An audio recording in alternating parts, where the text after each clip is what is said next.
Últimamente, habituales demonizadores de Israel y de los judíos deambulan por las redes sociales, escribiendo: lo que tal o cual persona hace es hasbara sionista.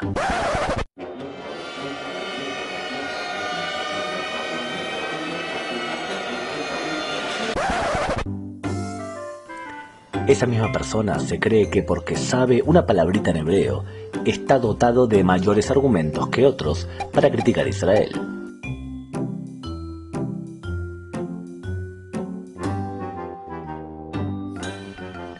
Para él, la palabra hasbara concentra todos los demonios antijudíos acumulados en 2000 años, y si a eso se le agrega la palabra sionista, entonces se creerá poseedor de una verdadera bomba de tiempo.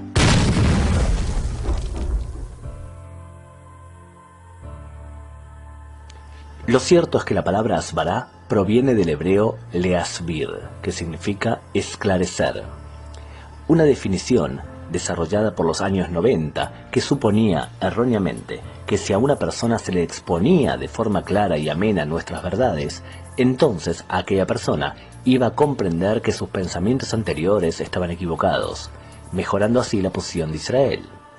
La base de la argumentación debía ser racional, suponiendo que todas las personas del mundo aspiraban a conocer la verdad, y si les exponían las cosas demostrables y fácticas, esto podría superar prejuicios en contra de los judíos o en contra de Israel. Aquí radicaba el problema principal de la hasbara o el esclarecimiento. No todas las personas poseen dicha predisposición. Tomemos por ejemplo el caso de Muhammad Adura.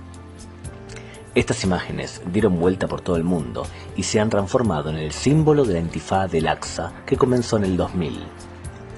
El incidente tuvo lugar en la Franja de Gaza el 30 de septiembre del 2000, en el segundo día de la segunda intifada, en medio de disturbios generalizados en todos los territorios palestinos. Jamal Adura y su hijo de 12 años, Muhammad, fueron filmados por Talal Abu Rahme, un camarógrafo palestino que le entregó la cinta al canal público francés France 2, buscando refugio tras haber quedado atrapados en un fuego cruzado entre soldados israelíes y las fuerzas de seguridad palestinas. 59 segundos de estas imágenes fueron difundidas desde Francia con una voz en off de Charles Enderlin, el periodista jefe de France 2 en Israel, quien no presenció el incidente, pero que le dijo a sus espectadores que Muhammad Adura había sido blanco del fuego desde las posiciones israelíes y que el niño había muerto. Tras un emotivo funeral público, Muhammad fue aclamado en todo el mundo árabe y musulmán como un mártir palestino, un shahid.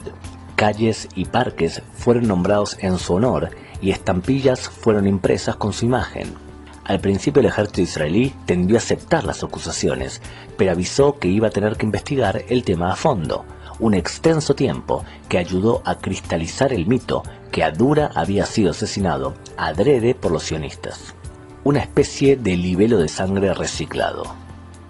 Más tarde, los israelíes rechazaron su responsabilidad.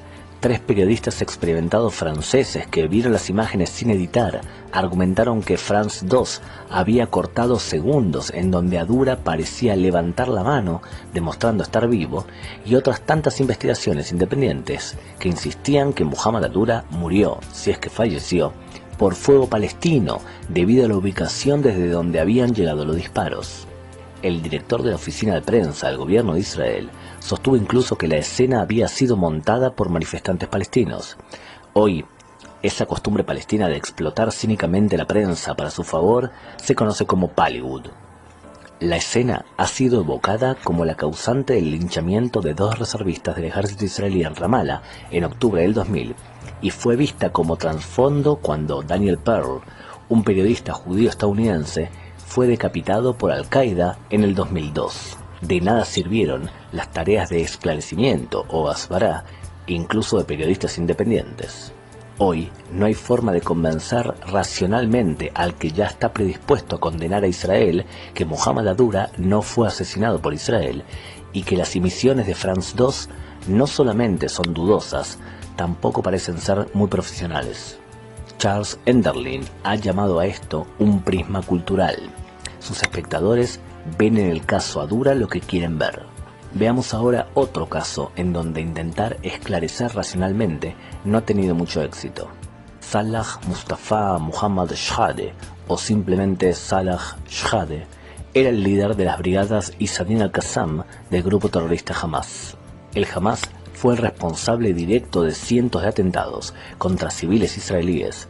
Uno de los más terribles de ellos fue el de la discoteca Dolphinarium del 1 de junio del 2001, en donde un suicida palestino de nombre Said al-Huteri asesinó a 21 jóvenes israelíes que habían salido a divertirse. El cerebro de dichos atentados no era otro más que Salah Shahade, que tenía mucha influencia no solo sobre el terrorismo que partía desde Gaza, sino también desde Cisjordania.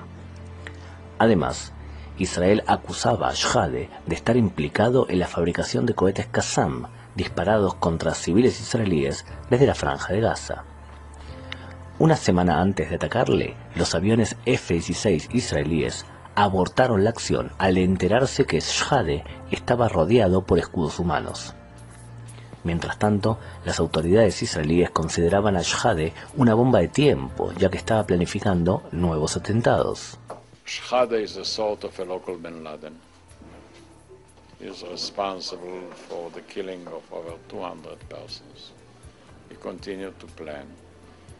We asked the Palestinian authorities to arrest him, to put him in prison. If they would do it, the whole tragedy would be prevented and his own life would even be saved. Unfortunately, it didn't happen. We have postponed the attack against him 8 times. Every time because we were afraid it may hit civilian and innocent people. El 22 de julio de 2002 cayó una bomba de 1 tonelada sobre la casa de Shahade, matándole a él, a su ayudante y a 14 personas, entre ellas una de sus mujeres y una de sus hijas. What happened now is a tragedy, and we regret it very, very much. I don't take it lightly. But war causes mistakes, and the greatest mistake is the war itself. Israel fue acusada y condenada por excesivo uso de la fuerza, e incluso en enero del 2009, el juez Ferrando Andreu, de la Audiencia Nacional de España, aceptó una querella contra Israel por este caso, presentada por varios familiares de las víctimas.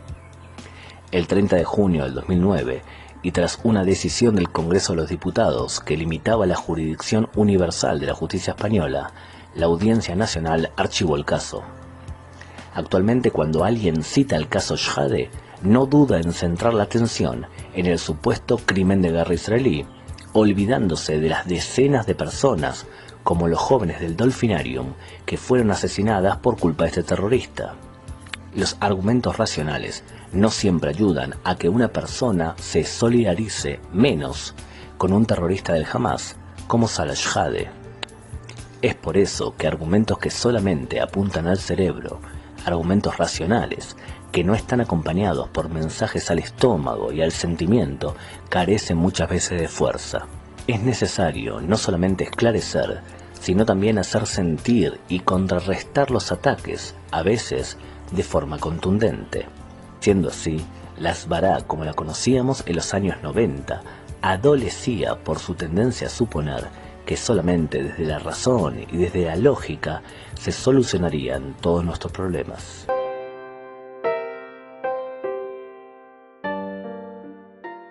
A la hora de decidirse uno o tu comunidad por hacer Hasbara, es decir, al intentar defender las posturas de Israel y del pueblo judío, debemos definir claramente 2 cosas que no son verdad y una que sí lo es. Ante todo, no es verdad asumir que todos los ataques en contra de Israel o los judíos son producto del antisemitismo. La judiofobia no lo explica todo. Si crees que todas las personas son antisemitas y odian indefectiblemente a los judíos y al Estado del pueblo judío, entonces no gastes esfuerzos, ya que nadie debería desear escucharte. Lo cierto es que hay muchas más personas que admiran a los judíos y a Israel de lo que nos imaginamos. La segunda mentira es intentar explicar posturas utilizando lo que podríamos llamar la escuela Akshama, en referencia al departamento de la Organización Sionista Mundial, que en los años 90 solía organizar debates en donde se presentaban posturas israelíes y anti-israelíes para que nuestros jóvenes decidiesen. En nombre del supuesto pluralismo de ideas, colocaban en el mismo nivel a quien mentía afirmando que Israel cometía un genocidio palestino, frente a otro que se defendía aduciendo que tal cosa no sucedía. El público no siempre poseía los conocimientos para poder medir la fiabilidad de los argumentos de ambos y, al fin de cuentas, todo quedaba en quién de los dos era mejor orador. Esa época se terminó y no debería regresar. Lo que sí debemos reafirmar es el hecho que los ataques en contra de Israel y los judíos afectan la identidad de nuestros jóvenes y de nuestros adultos también. Cuando un dirigente no posee argumentos para defender el caso de Israel, el estudiante y el alumno lo perciben, y es esa falta de contenido la que permite la penetración de tanta información negativa. La Hasbará puede provocar que te impongas o seas derrotado en debates, y eso es menos importante. Debemos entender que se trata de una inversión educativa de primer nivel, ya que esos ataques debilitan nuestra identidad como judíos y como sionistas. Hasbará entonces es educación, netamente educación, y debe ser asumida como individuos y también como comunidad. Cuando hablamos de hacer Hasbará, nos referimos a tres niveles o tres tipos de dicotomías. En primer lugar, vemos una dicotomía entre hacer Hasbará interna versus Hasbará externa. La Hasbará interna es invertir en explicarnos la situación a nosotros mismos, aumentando drásticamente los contenidos que manejamos habitualmente para que los ataques tengan menos efecto sobre nosotros. Una especie de antivirus. La Hasbará externa está ligada a la necesidad de explicarles a otros, fuera de la comunidad judía, lo que sucede con los judíos y con Israel. Cada comunidad debe decidir en qué dedica mayores esfuerzos partiendo de la base que ambas cosas son necesarias. La segunda dicotomía es entre Hasbará reactiva versus Hasbará proactiva. La Hasbará reactiva es un profundo problema arraigado en muchas comunidades. Funciona más o menos de la siguiente manera. Explota una crisis en Israel y tras 10 días de conflicto, las críticas en contra de Israel y los judíos se expanden como reguero de pólvora por los medios de comunicación y las redes sociales. Las comunidades citan a un orador de mayor o menor renombre de acuerdo a las posibilidades y se hace una reunión de emergencia para saber qué está ocurriendo. Es una especie de sesión de catarsis en donde, con suerte, nos vamos todos a casa un poco más tranquilos. La Hasbará reactiva nos obliga a acumular conocimiento post facto, provocándonos angustias innecesarias. Es cierto que hacer algo reactivamente es mejor que no hacer nada, al igual también que es cierto que la Hasbará proactiva, la que se hace cuando invertimos esfuerzos en días de calma, es más efectiva y también basa nuestras verdades de forma más duradera. La tercera dicotomía es entre los que consideran que la Hasbará debe ser esencialista versus los que defienden la Hasbará crítica. Hasbará esencialista es suponer que se debe defender a Israel incondicionalmente, en especial cuando el judío vive en la diáspora. La Hasbará crítica argumenta que podemos públicamente criticar a Israel y eso no dañará la posición de Israel. En ocasiones, miembros de las comunidades judías demuestran un apasionamiento en defender las posturas de los que atacan a Israel. Frente a ellos, portavoces de las comunidades judías rechazan aceptar críticas contra Israel, las mismas que son aceptables para cualquier estado del mundo, especialmente las democracias. ¿En dónde está el límite entre una cosa y la otra?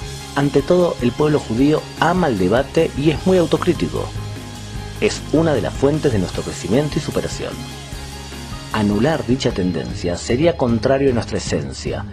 Impulsar el debate parece formar parte de nuestro ADN y debemos estar orgullosos de eso. Por contrapartida, compartir posturas con aquellos que rechazan que los judíos somos un pueblo, que tenemos derechos nacionales en la tierra de Israel y que defienden posturas claramente antisemitas, es un límite que no debería ser cruzado por miembros decentes de nuestras comunidades. En otras palabras, críticas pueden ser bienvenidas, pero rechazar el derecho de Israel a existir debe ser combatido. En general, las personas que atacan a Israel utilizan patrones argumentales repetidos y hasta conocidos. Ante todo sobresale la doble vara cuantitativa, es decir, los judíos son los culpables de todo porque mueren más palestinos que judíos en los enfrentamientos armados. Este argumento no es legalista, más aún, el fiscal de la Corte Penal Internacional en La Haya, Luis Moreno Campo, especificó que el número de muertos no determina la existencia de crímenes de guerra ni la culpabilidad de quien ha perdido menos vidas. Según la lógica surrealista de estas personas, si el número de muertos determinase culpabilidad, entonces los alemanes durante el nazismo fueron las víctimas de los ingleses durante la Segunda Guerra Mundial, ya que los primeros, los alemanes, perdieron más de 7 millones de personas y los segundos, los ingleses, solamente 500.000. La doble vara cuantitativa debe ser confrontada señalando quién es el agresor y quién es el agredido en los conflictos. Hagamos un ejercicio simple. Si los israelíes abandonan sus armas defensivas, el Hamas y otros también, asesinarán sin duda a los judíos de Israel.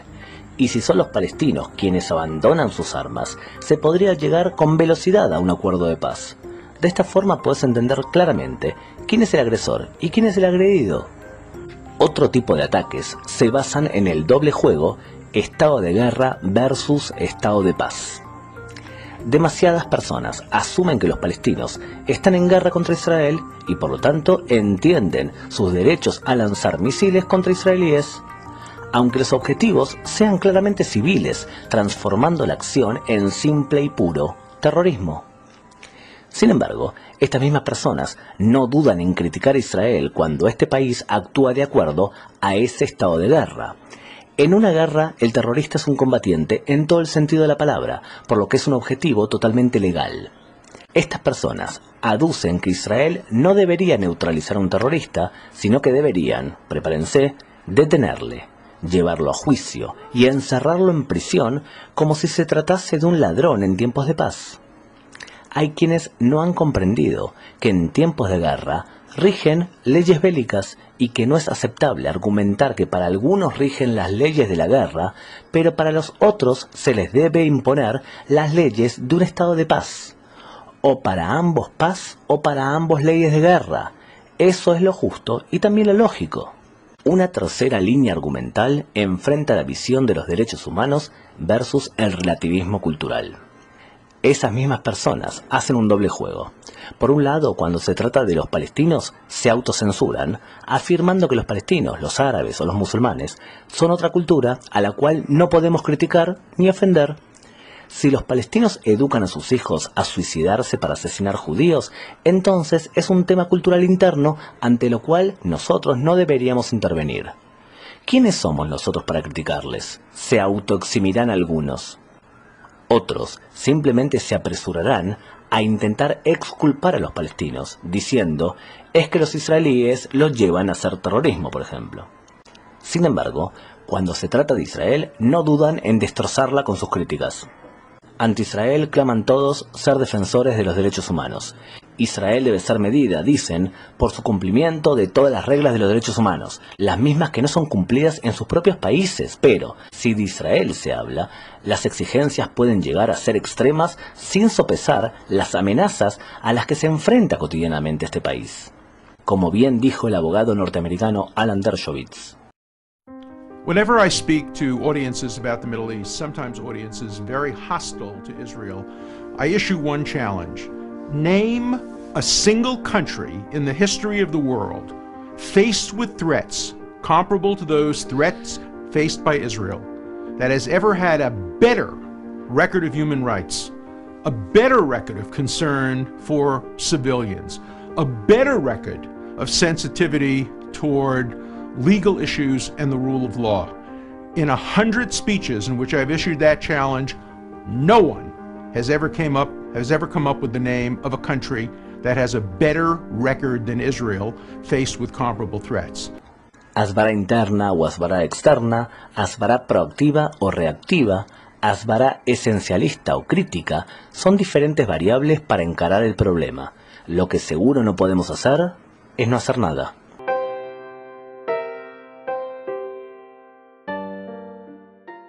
En general, la Asbará clásica se dedicaba especialmente a tres cosas.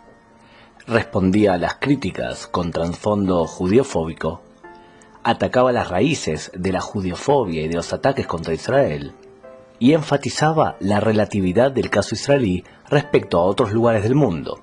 Es decir, se preguntaba muchas veces por qué Israel se la trataba de forma tan selectiva, especial y maniqueísta. Ahora bien, nosotros no podemos responderle a todas las personas de la misma forma. Hacer Asbará puede llegar a ser como adaptar los mensajes a distintas personas con distintos intereses. En los primeros segundos de una discusión o un debate, intenta hacer tres cosas. Lo primero, intenta identificar qué tipo de persona tienes enfrente. Lo segundo es intentar escuchar el tono de lo que te está diciendo. Medir el nivel de la agresividad de las personas, ya que si te preguntan de forma amable, no hay justificación para atacarle ni para ofenderte, mientras que si lo que hacen es agredirte, entonces tampoco hay justificación alguna para responder de forma racional justificándote. Es decir, si alguien te dice que eres una rata judía, entonces tú no puedes intentar convencerle que no eres una rata, ya que caminas con 2 piernas y no con 4, ni tienes colita, etcétera, etcétera. Lo tercero que es importante hacer es demostrarle a tu interlocutor que quien sabe y manda en el tema eres tú. Evidentemente, para demostrar que sabes, debes saber. El hecho que seas judío o amigo de Israel no significa automáticamente que estés enterado de los temas. A veces los judíos creen que así es. Sentir, amar, querer a Israel no significa estar preparado para responder. Cuando surge el tema de Israel y los judíos hay una realidad. La realidad es que solemos tener poco tiempo y hay que buscar una respuesta rápidamente. Lo ideal es que te digan, por favor, respóndeme dentro de un mes y por escrito. Otra opción también buena es que estés chateando con alguien y puedas tomarte el tiempo para responder y verificar lo que te dice. Lo más probable es que se trate de pocos segundos en una charla de café en donde tenés que improvisar. Más aún, a veces ni siquiera vas a tener tiempo de elaborar una respuesta racional. Cierta vez, un estudiante en Centroamérica me gritó mientras salía de una conferencia: Jesús era palestino. Yo no tenía tiempo de explicarle que Jesús era un judío viviendo en Judea y que se trataba de un rabino probablemente fariseo. La respuesta a veces debe ser rápida y no siempre muy racional. En el caso del estudiante aquella, le respondí con un breve: oye, avísale al Papa Francisco que él no se enteró ni tampoco el Vaticano. A nosotros nos gustaría que las personas nos hablasen educadamente y que todo gire en torno a un intercambio sano de ideas. Sin embargo, a veces para llegar a este tipo de diálogo debes responder firmemente y a veces cínicamente para lograr que aquel que te agrede modifique su forma de dirigirse a ti, para que el diálogo vuelva a ser amable. Por ejemplo, cierta vez una persona me dijo que los judíos hacen a los palestinos lo que los nazis le hicieron a los judíos. Él no me estaba cuestionando, me estaba agrediendo. Le respondí que para ti es fácil banalizar el holocausto porque tienes los valores morales un poco afectados, pero hay gente que conoce el tema y que lo ha sufrido, para las cuales lo que dices es especialmente ofensivo. La persona se sintió mal. De repente cambió la forma de hablar y ya no agredía. Ahora preguntaba: ¿y por qué ambas cosas no son lo mismo? Ahora sí. Ahora que había cambiado el tono, yo debía decidir si invertía en explicarle las diferencias o no. En resumen, ¿todas las personas son iguales? La respuesta es por supuesto que no. Podemos diferenciar entonces en 6 tipos de individuos. Primero, está esa inmensa mayoría de personas que nos cuestionan sobre Israel y los judíos, y que no saben mucho del tema, no tienen tampoco por qué saber, y se informan especialmente por la prensa.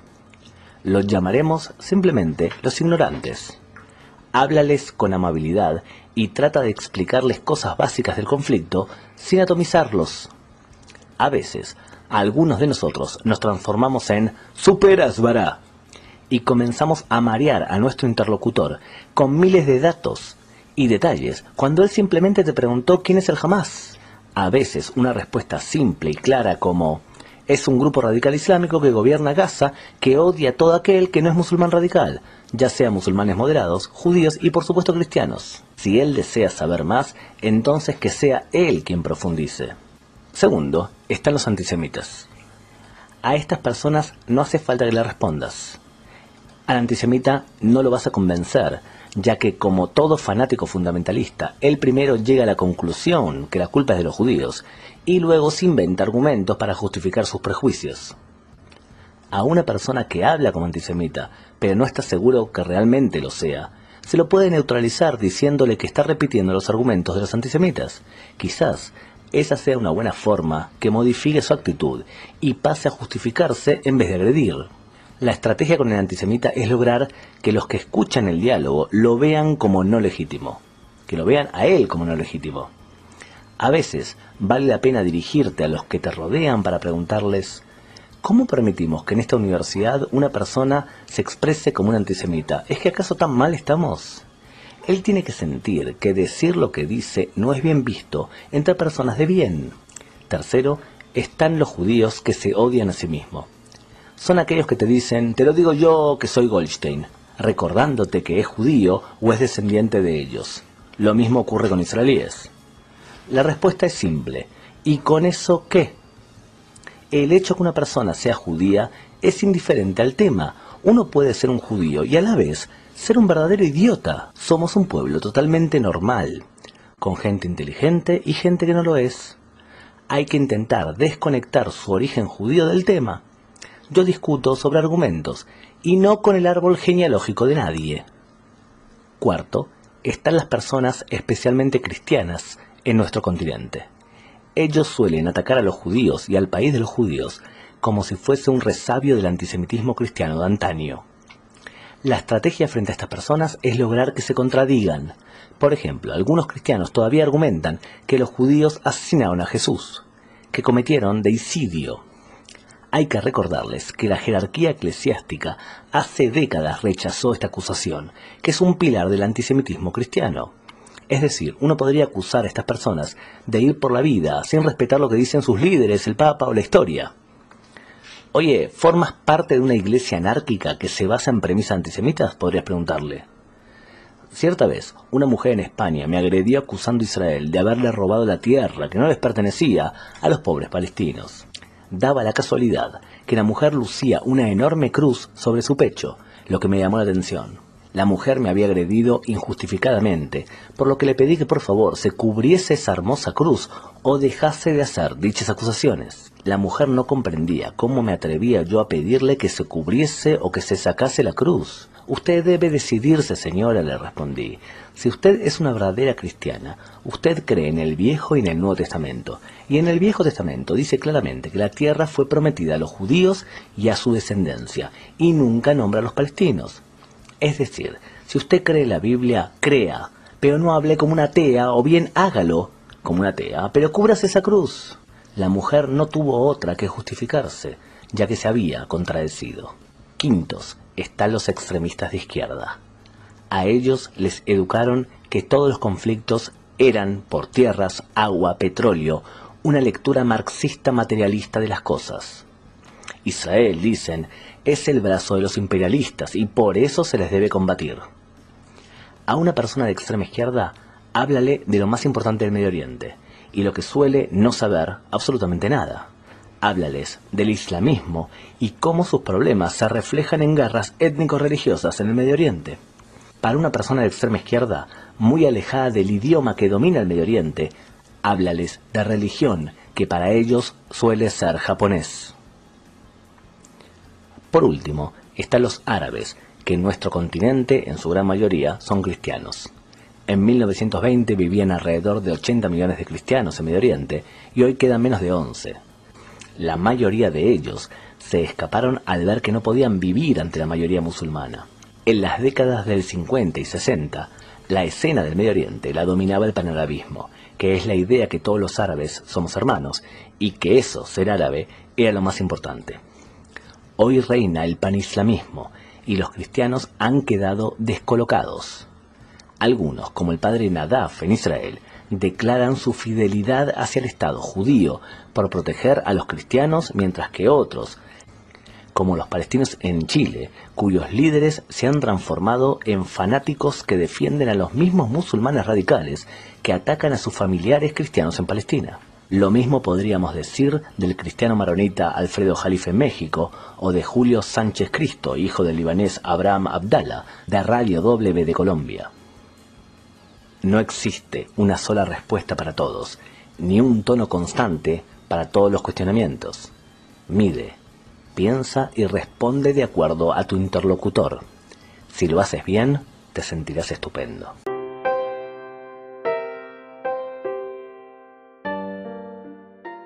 Una comunidad debería hacer tres cosas paralelamente.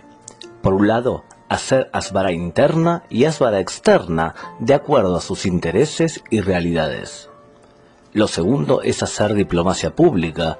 Y lo tercero es, proactivamente, impulsar el posicionamiento positivo de los judíos y del Estado de Israel. Centrémonos en la segunda estrategia, la diplomacia pública. Diplomacia pública son acciones proactivas para aumentar los puentes entre las comunidades judías y otras organizaciones en los países. La comunicación en la era Internet es un diálogo constante, por lo que se deben crear puentes, no quemarlos. Una de las pautas básicas es generar alianzas con aquellos que simpatizan con Israel o con el pueblo judío y que muchas veces abandonamos por estar demasiado ensimismados o encerrados en nuestras murallas. Un ejemplo especial de esto lo vemos con muchas iglesias evangélicas en el mundo hispano. De forma activa y constante, muchas comunidades dialogan y realizan actividades conjuntas en el interior de las comunidades o bien en las sedes e iglesias de nuestros vecinos. Una comunidad ha organizado incluso varias sesiones de Shabbat para cristianos que se realizan los viernes por la mañana. El objetivo de la comunidad era derribar estereotipos entre aquellos cristianos que no conocen las costumbres de los judíos dentro de sus comunidades, explicándoles personal y concretamente lo que hacíamos los judíos en nuestras sinagogas en Shabbat. En muchos países se realiza un trabajo ordenado y serio con los medios de comunicación.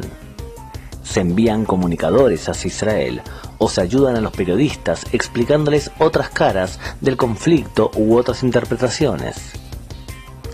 Estos mensajes deberían presentarse sin pontificación ni arrogancia, generando empatía, no antagonismo. Sigamos con los medios de comunicación.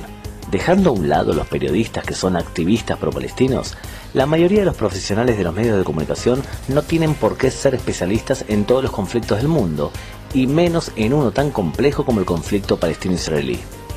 Muchas veces, los periodistas que cubren las noticias internacionales simplemente hacen copy-paste de informaciones que distribuyen agencias de noticias, algunas de las cuales han demostrado durante años una postura anti-israelí rabiosa. Invertir en profesionales periodistas es algo bueno. Hace unos años, la Organización Sionista Mundial pidió un estudio sobre las estrategias de las comunidades judías hacia los medios de comunicación. La agencia aconsejó varias cosas. No competir en victimización con los palestinos, ya que ellos siempre serían vistos en peores circunstancias que los israelíes. No antagonizar con la prensa, admitir ciertas imperfecciones y enfatizar los esfuerzos de paz que ha hecho Israel. Son algunas cosas a tener en cuenta. Las comunidades de Colombia y Barcelona se han destacado en sus políticas de diplomacia pública, tendiendo puentes hacia las fuerzas de seguridad. La estrategia es aumentar el conocimiento sobre los peligros de aquellos que desean eliminar Israel y que también amenazan a sus países. Estamos hablando del radicalismo islámico. Otro ejemplo exitoso es la manifestación en contra de la visita a Brasil del antisemita presidente de Irán, Mahmoud Ahmadinejad.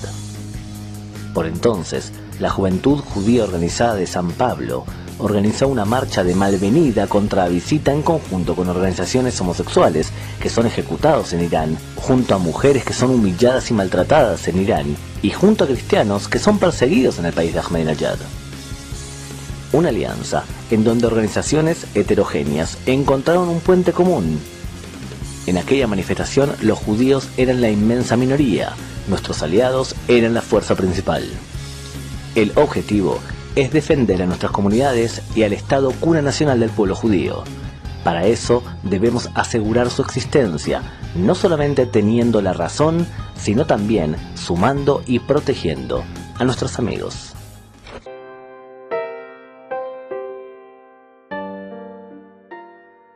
Una comunidad judía que desea defender a Israel debería hacer tres cosas paralelamente.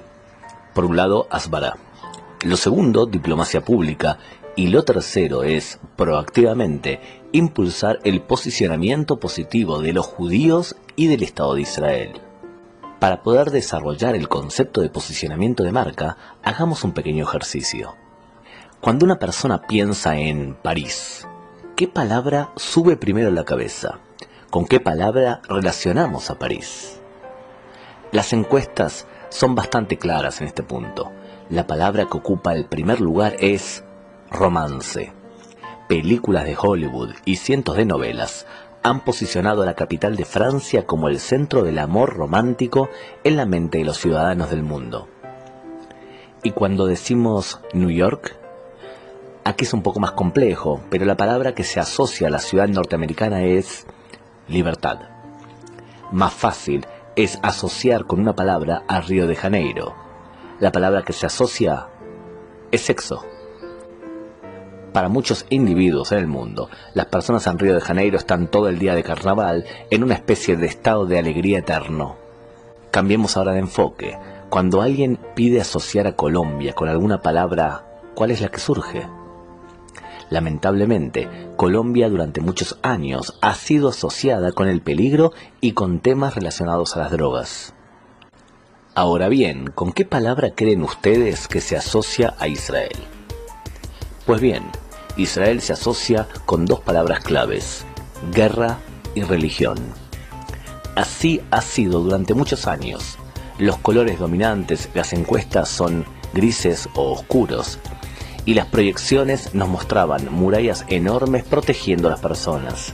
Sin duda, ese posicionamiento de la marca Israel no es ni era positivo. Israel y Colombia tienen un problema similar. El producto Israel y Colombia es mucho mejor que la imagen internacional que proyectan. Israel me da un sentimiento de tristeza. Me nombras Israel y se me viene la guerra, el caos. Me da mucho miedo. Y por la calle que puede haber explosivos, gente muy resignada. Pueblo también. ¡No puede ser!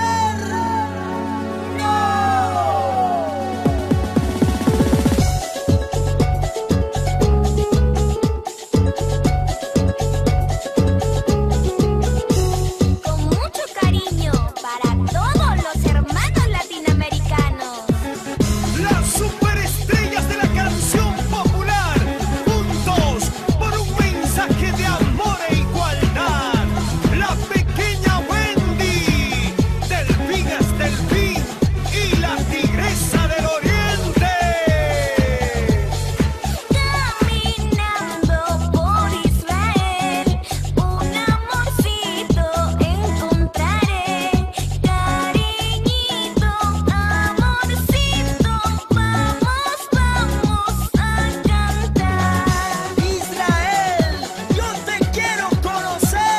Gracias vida mía de enseñarme este lugar.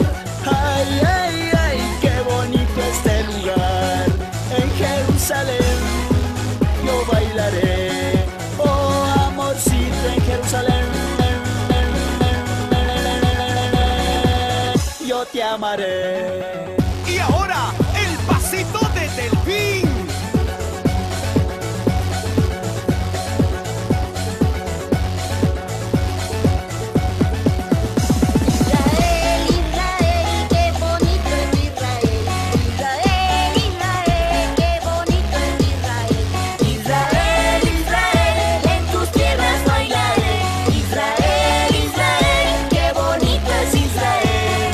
Eso, papi.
En el caso de Colombia, el Estado ejecutó una impresionante campaña publicitaria basada en el concepto "el único peligro de Colombia es que quieras quedarte", desarticulando de alguna manera las malas impresiones relacionadas con el país y magnificando la tranquilidad y el buen vivir que se siente allí, especialmente en la capital Bogotá. Para Israel y Colombia, el producto es mejor que la imagen del mismo. Caso contrario es el de Río de Janeiro. Estamos hablando de una ciudad en donde abundan los robos y donde hasta hace poco tiempo las favelas eran un foco de violencia y de inestabilidad nada despreciable. El producto, en aquel caso, era de peor calidad que la imagen internacional que proyectaba. Lo mismo podríamos decir de otros lugares, ciudades y hasta países. En marketing, llamamos posicionamiento de marca al lugar que ocupa la marca en la mente de los consumidores respecto al resto de sus competidores. El posicionamiento otorga a la empresa o al país una imagen propia en la mente del consumidor que le hará diferenciarse del resto de su competencia. Los atributos o beneficios que nos ayudarán a posicionar correctamente nuestra marca o nuestro país tienen que ser relevantes para los consumidores. De no ser así, no servirá de nada crear una estrategia de posicionamiento de marca. Una de las estrategias para posicionar a una marca o a un país es planificar y resaltar ordenadamente sus atributos. Una persona no puede asimilar 500 atributos buenos de Israel, por lo que los publicitarios deben escoger una ventaja relativa de Israel frente a otros países y que sea a la vez un atributo relevante, verdadero, atractivo y destacado. Hace unos años, algunas organizaciones privadas y estatales comenzaron a buscar la forma de posicionar la marca Israel. Estos primeros movimientos fueron problemáticos. Películas como estas pretendían destacar que la ventaja relativa de Israel eran sus mujeres. Veamos.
Indeed, Israel can be a dangerous place.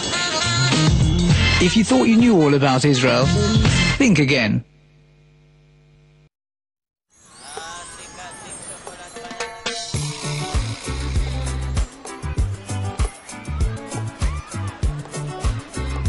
Holy shit, man. Holy fuck. Yo, man, check it out. Holy Jesus. Oh, come to Papa. Holy Mother of God.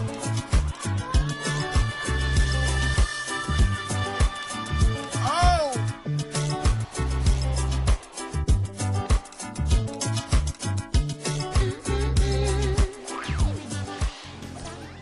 Otro ejemplo lo vemos cuando hace unos años la revista Maxim de Estados Unidos lanzó un número especial con la top model israelí y luego Mujer Maravilla, Gal Gadot. La invitación de lanzamiento del número llevaba impreso el logo del Ministerio de Relaciones Exteriores de Israel, provocando una acalorada discusión sobre la necesidad de posicionar a Israel en una revista de modas, resaltando los atributos de una mujer o de las mujeres del país. La estrategia de posicionamiento de marca Israel es mujeres hermosas tiene dos problemas fundamentales. El primero es que es un USP, una ventaja relativa de venta, que suena muy sexista, y lo segundo, quizás más importante, que el tema no es demostrable en absoluto. Se trata de una cuestión de gustos. Por ejemplo, hay más Miss Mundo de Venezuela que de Israel. En los últimos años, la estrategia israelí se basa en un atributo demostrable y concreto que le brinda beneficios a la humanidad y que a nivel de competencia internacional sobresale con naturalidad. La estrategia es: Israel es creatividad, o como lo hemos expresado en nuestra exposición por los 65 años de Israel, Israel es energía creativa. Israel debe resaltar los incontables inventos y desarrollos que han modificado y mejorado nuestra calidad de vida. Desarrollos científicos que se han traducido en remedios que salvan vidas de personas, desarrollos tecnológicos que hoy nos son indispensables, y el aporte significativo de un pequeño pueblo al mundo. Lo mismo podríamos decir sobre el posicionamiento de las comunidades judías dentro de los países. Por ejemplo, sería deseable llenar las páginas de Wikipedia con informaciones sobre el aporte que han hecho las comunidades judías y los individuos de dicha comunidad al desarrollo de cada uno de los países. Las comunidades y sus individuos han hecho un aporte fundamental y eso debe ser proactivamente señalado. El posicionamiento de marca positivo de Israel y de las comunidades judías crean una especie de antivirus contra la penetración de información negativa en contra de los judíos. Un antivirus basado en atributos reales. Esa cobertura de protección no podrá evitar que desaparezcan o que se anulen las influencias de informaciones negativas que se emiten, por ejemplo, desde los medios de comunicación sobre Israel y en las redes sociales, muchas veces contra los judíos. De todas formas, posicionamiento de marca reduce el daño y permite construir una imagen positiva a largo plazo.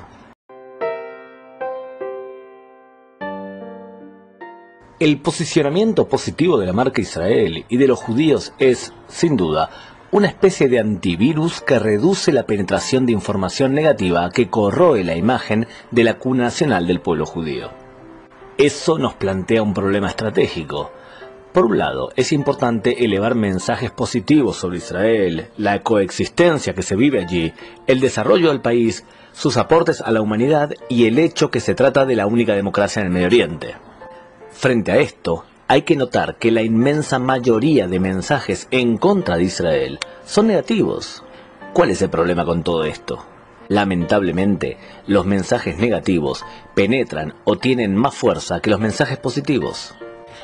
Por ejemplo, si tú te sientas a comer en un restaurante y te sirven bien, entonces como máximo se lo comentarás a unas 5 personas. Pero si te tratan mal, entonces difundirás esa misma información entre más de 20 conocidos. Podemos notar el mismo concepto en los noticieros. Abundan las noticias negativas para aumentar la atención del televidente. Los mensajes negativos despiertan nuestro interés porque necesitamos sentirnos preparados ante peligros potenciales. Por este mismo concepto, resulta desastroso cuando portavoces israelíes intentan defenderse ante ataques utilizando argumentos especialmente positivos. Es como intentar responder a una acusación que dice que los israelíes matan niños palestinos, contestando que sí, pero hemos inventado el sistema de GPS Waze. Suena ridículo, ¿verdad? Embajador, la muerte de niños palestinos y mujeres por su ejército y por su gobierno es una ley terrorista, terrorismo de Estado. O los niños palestinos no existen o no tienen derecho a vivir. No tiene sentimiento, embajador. ¿Cuántos judíos fueron muertos? ¿Cuántos israelíes por los palestinos? ¿Y cuántos los palestinos fueron muertos? O estos no valen, no cuentan. Efecto colateral, embajador. Efecto de la guerra, no importa, mueren tantos. Embajador, acaban de destruir la luz en el túnel. La chance de llegar a un acuerdo de inmediato o rápido. Acaban de crear estos, los que están muriendo en Gaza, dejando hermanos, padres y queridos. Van a llevarse tiempo con el odio y la venganza. Y gracias al ejército y a la crueldad de las masacres de Israel. Querido embajador, doctor, si quiere hablar todo el tiempo de niños muertos, le puedo salir una lista de atentados de muertos de niños israelíes en todos casos. Si quiere continuar con eso, tengo una lista enorme. Entonces, por favor, deja esta discusión aparte. Queremos discutir sin emoción sobre temas que tocan a nosotros. A los judíos y a los israelíes muchas veces nos cuesta mucho utilizar mensajes negativos. Creemos que no podemos defender una posición justa utilizando argumentos que, aunque sean verdaderos, es como que nos ensucian. El problema reside en el hecho que el agresor del conflicto en el Medio Oriente no es Israel, ni tampoco los judíos. Más aún, resulta prácticamente imposible vencer en un debate sin utilizar mensajes negativos que deben, sí o sí, ser verdaderos. Hace un tiempo, una persona me atacó dialécticamente, afirmando que los israelíes éramos unos inmorales porque estábamos asesinando a niños palestinos. Estábamos cometiendo una masacre.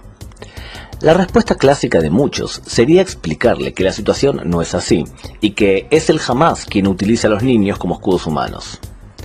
Pero probemos otra opción, en donde mezclamos mensajes negativos también. En aquella oportunidad yo le respondí: el problema es que tú realmente te crees que eres pro-palestino, pero no lo eres. Porque si lo fueses y te importasen los niños palestinos, entonces protestarías porque el Hamas en Gaza utiliza su presupuesto en armas y túneles en vez de darle educación a sus hijos. Hubieses protestado por las decenas de niños que murieron al cavar túneles terroristas para el Hamas. Hubieses protestado también cuando los niños son usados como escudos humanos o cuando aparecen niños en la TV palestina cantando canciones antisemitas o deseando ser suicidas para matar judíos. Es decir, tú no eres pro-palestino, tú no eres pro-niños palestinos tampoco, a ti los niños te importan una mierda. El único pro-palestino aquí entre nosotros dos soy yo, que quiero realmente que el niño de Gaza tenga el mismo nivel de vida y democracia que mi hijo Itán. Yo soy pro-palestino. Tú eres pro Hamas o pro muerte, por lo que la pregunta es otra, ¿y cómo puedes dormir tranquilo? Este es un ejemplo en donde mezclamos verdades con un mensaje que desenmascara al otro. En el camino usamos ataques contra el agresor. Hay que tener en cuenta que muchas veces las comunidades deciden inteligentemente no utilizar este tipo de mensajes porque creen puede provocar otra ola de respuestas y contraataques. Por ejemplo, una comunidad judía de 200 personas que señala constantemente el terrorismo palestino en sus declaraciones públicas, cuando ellos conviven en relativa calma con una comunidad de origen palestino de 40.000 almas. Todo esto puede provocar una ola de respuestas que cuestionan la necesidad de siquiera elevar dicho tema. En otras palabras, si no querés que te respondan, porque tenés miedo que te aplasten, entonces no siempre hay que utilizar esto, por supuesto. Los mensajes negativos no tienen que ser emitidos indefectiblemente por miembros o portavoces de la comunidad judía. Tenemos suficientes aliados, más numerosos, que entienden perfectamente el problema y quién es el agresor. Eso sí, basar una estrategia comunicativa únicamente en mensajes positivos parece como poco inocente. Los judíos y los israelíes tenemos que hacer mayores esfuerzos también a la hora de imponer las agendas de los debates. Una persona puede creer que es imprescindible en una conversación responder siempre con argumentos acordes. ¿Y quién ha determinado que eso debe ser así? Una discusión la gana quien tiene buenos argumentos, pero especialmente quien logra determinar sobre qué tema se discute. Pensemos de forma lógica. Si una persona te ataca afirmando que todo el conflicto con los palestinos es por la ocupación y las colonias judías en Judea y Samaria, y todo el debate ronda alrededor de ese tema, es más probable que él se imponga frente a otra situación en donde se habla especialmente de la violencia impulsada por el terrorismo palestino. En esta segunda situación, las probabilidades de éxito para ti son mayores. En resumen, es muy importante imponer agenda.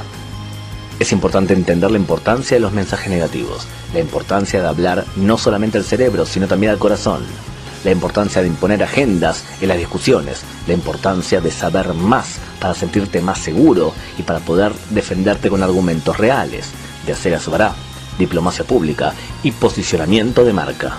Nos vemos en la próxima clase.